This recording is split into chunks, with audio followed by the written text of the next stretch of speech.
Bonsoir à tous. Manquer d'humour, c'est manquer d'humilité, c'est manquer de lucidité, c'est manquer de légèreté. C'est être trop plein de soi, trop dupe de soi, c'est être trop sévère ou trop agressif. C'est manquer par là presque toujours de générosité, de miséricorde et de douceur. Trop de sérieux même dans la vertu a quelque chose de suspect et d'inquiétant. Un saint sans humour est un triste saint. Et un sage sans humour est-il vraiment un sage? L'esprit est ce qui se moque de tout, disait Alain. Et c'est en quoi l'humour fait partie de plein droit de l'esprit. C'est un extrait de Petit traité des grandes vertus d'Alain Comte-Sponville qui résume très bien les vertus du rire. Le rire est une panacée universelle. C'est vrai que depuis le début de l'épisode Covid-19, beaucoup de personnes se sont résignées et ont sombré dans la sinistrose et dans le défaitisme. Eh bien, ils ont tort. Le rire a des vertus innombrables. Ça booste l'immunité, ça aide à lutter contre les maladies cardiovasculaires, ça booste le transit intestinal. Ça oxygène les neurones, ça aide à la sécrétion d'endorphine, qui est une morphine naturelle, une molécule opiacée qui réagit comme un antalgique naturel, un antidouleur naturel, et qui nous met dans une sorte d'extase et de plénitude. C'est vrai que pendant très longtemps, le rire a été mal considéré. Il fallait toujours rester hiératique, compassé, solennel. On disait même que le rire était la grimace de la laideur. Mais tout ça a changé notamment grâce à un grand philosophe, Spinoza, Baruch Spinoza, qui est un des plus grands philosophes du bonheur. Je vous conseille de le lire, mais pas directement, à travers plutôt les livres de Frédéric Lenoir, parce que les livres de Spinoza sont des pavés très durs, c'est très abscon, très ésotérique, très difficile, et Frédéric Lenoir, le grand philosophe français Frédéric Lenoir, nous a mâché le travail, il a tout vulgarisé dans ses livres. Alors Baruch Spinoza, je vous raconte brièvement son histoire, avait été ostracisé par sa synagogue dans les Pays-Bas au XVIIe siècle parce qu'il avait écrit le traité théologico-politique et où il invectivait la religion. Donc on a prononcé contre lui ce qu'on appelle un RM.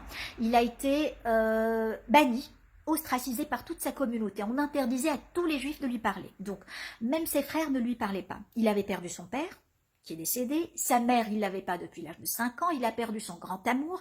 Sa société a fait faillite.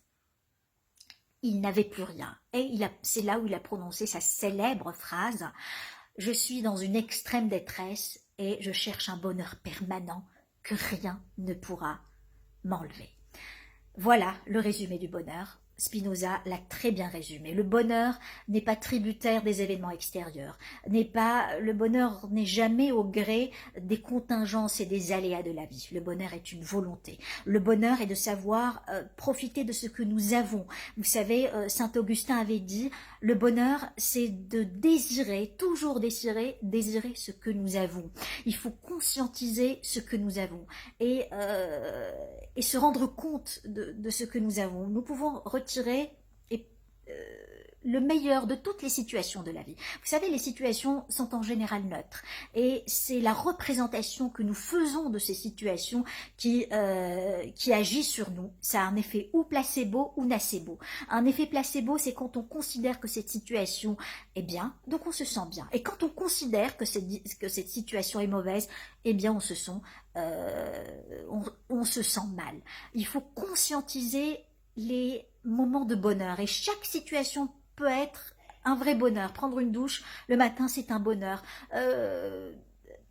Déguster une soupe, c'est un bonheur. Il faut conscientiser ce moment et ne pas être éparpillé dans sa tête. C'est ça le bonheur.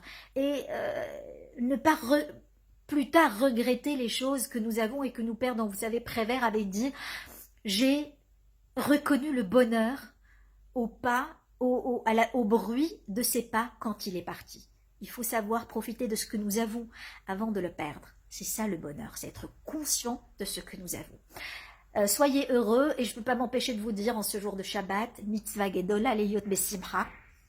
Je traduis, c'est une grande prescription d'être dans la joie, c'est le credo du Baal Shem Tov, le fondateur du courant hassidique. Et là, je vous ai préparé quelques petites références pour le bonheur. Alors Sénèque, dont je vous ai parlé très souvent, et vous m'aviez demandé Beaucoup m'ont demandé Sénèque. Alors Sénèque, voilà, La vie heureuse de Sénèque, c'est le bréviaire du bonheur. Le rire d'Henri Bergson, le prix Nobel Henri Bergson, c'est l'un de ses ouvrages les plus faciles à lire. Et puis le Tao Te Ching, bien sûr, de Lao Tzu, le fondateur du taoïsme. Voilà, soyez heureux.